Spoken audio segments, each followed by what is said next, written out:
What's up, everyone? PlutoCoffins is here with some big news coming out of my hometown. I mean, it's big enough news that even Nancy Grace is talking about it. But I guess I'll start with the press release. At 1:07 a.m. on January 25th, Charleston police officers were dispatched to 200 block of West Lincoln Avenue, which is the Lambeau's gas station right down the road from me. I literally live, it's like a 2 or 3 minute walk from me. To conduct a well-being check on a 22-year-old male subject who called 911 requesting immediate assistance. Upon arrival, officers attempted to identify the issues. During the course of the investigation, a rapidly evolving event took place where a CPD officer was disarmed. Preliminary investigation indicates that the individual became in possession of this firearm and discharged the firearm towards himself. Charleston Fire Department EMS personnel arrived to render aid and transport the male for treatment. The male was later pronounced dead at the hospital. No officers were injured during the incident. The Charleston Police Department requested the assistance of the Illinois State Police Division of Criminal Investigations to investigate the incident. The investigation is currently ongoing, and law enforcement officials are working to determine the circumstances surrounding the incident. This was an isolated incident and there is no threat to the safety of the community. Additional inquiries should be directed to the Illinois State Police Division of Criminal Investigation. So let's talk about what I know about it. I live 3 minutes away from the gas station where it happened. It happened at Lambeau's in Charleston, which is new. It's a brand new gas station. They just built it last year, which we'll get into later. But, I was up late that night drinking and fucking with this chick. And she has a bunch of nurse friends. And we hear this helicopter fly by. I'm like, oh, what the fuck? So I go outside, and it's like so low to the fucking ground. This helicopter.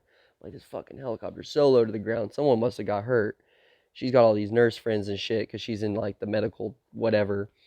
And fucking, she tells me, oh, someone just fucking blew their head off. Someone just committed suicide, right? And that's all I hear about it.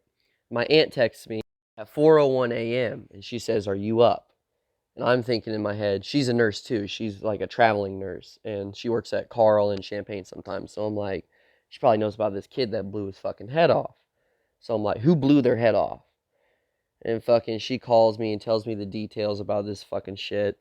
How it was some kid, some 22-year-old kid, and he got the gun from the officer and shit, and it was a wellness check and all that. So I knew all that before the press release. But it's just kind of funny that the kid calls 911 himself, is asking for a welfare check, and they show up, and now he's dead. It'd been better if they didn't show up at all, right? Who needs a wellness check when you end up dead? This isn't about me. This is about the victim. So let's talk about the victim. His name was Thomas Love. He went to Eastern Illinois University. He was in the military, as you can see. My heart pours out to his family and his friends because that is a very sad, unfortunate event to have happened to someone. But what is also unfortunate is how this man was treated after he was dead. Like the video showed at the beginning of this video, he was just lying there on the concrete, not moving. And as people say on the Facebook post, that he was on the ground for up to 40 minutes. Yes, he laid there a good 40 minutes before being taken. I was literally down the road, saw cops go flying by and watched 4 cops approach his body on the ground. Then after I got my pizza, I drove past, the scene was taped off and the body on the ground. There was no one rendering aid. He was dead at the scene. No idea what happened, but he never made it to the hospital because the cops said he died at the hospital. He clearly didn't die at the hospital because, like I said, my aunt texted me at 4:01 a.m. and the helicopter flew past like 30 minutes before that.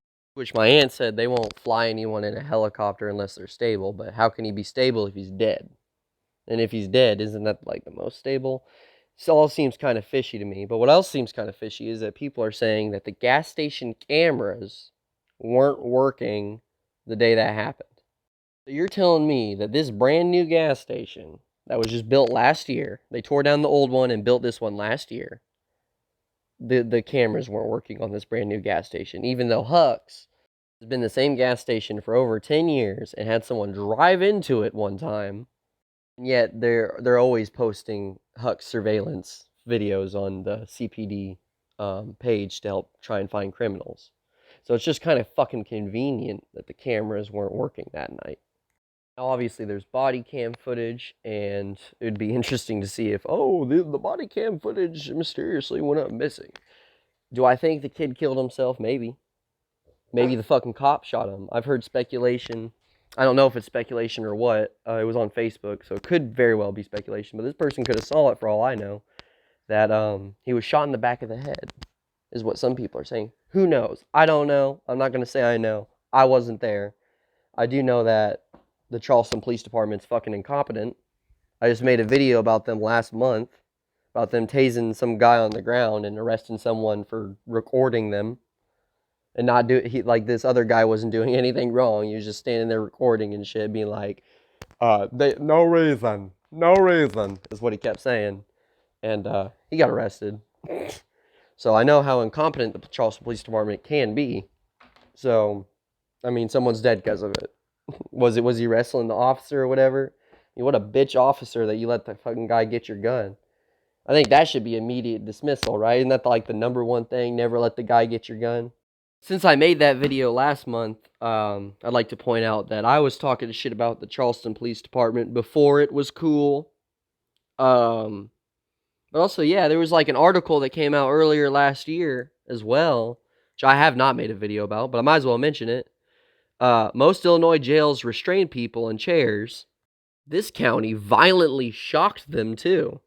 So basically, someone was in a fucking restraint chair. They were like causing a nuisance or trying to hurt themselves or something. Obviously you got to put someone in a restraint chair if they need it, right? I'm not against that. But then shocking them afterwards to perhaps, I don't know, shut them up or something? That's abuse. That's insane. That's illegal. And the people who did that should be in fucking jail. They should be in the jail, right? They shouldn't be running the jail. And that's our jail. That's in Charleston, Illinois. That's right down the road from me too. It's on the square. It's a little bit further of a walk. It's within walking distance of me. It's actually right next to a fucking bar that I like to frequent. But anyways, it's kind of interesting that there's a bar next to the jail, but it's just like a short walk over. But yeah, I mean, Charleston, Illinois, Coles County, Mattoon, Illinois, um, especially Charleston, corrupt as fuck. The police department's corrupt. They're incompetent, and they need to be investigated by not themselves because, like I said, they're corrupt. They do fucked up things all the time. I made a video about them last month. It's a shame that my hometown has shit like this happening in it. This has been PlutoCoffins. Please like, comment, subscribe, and share this video with people.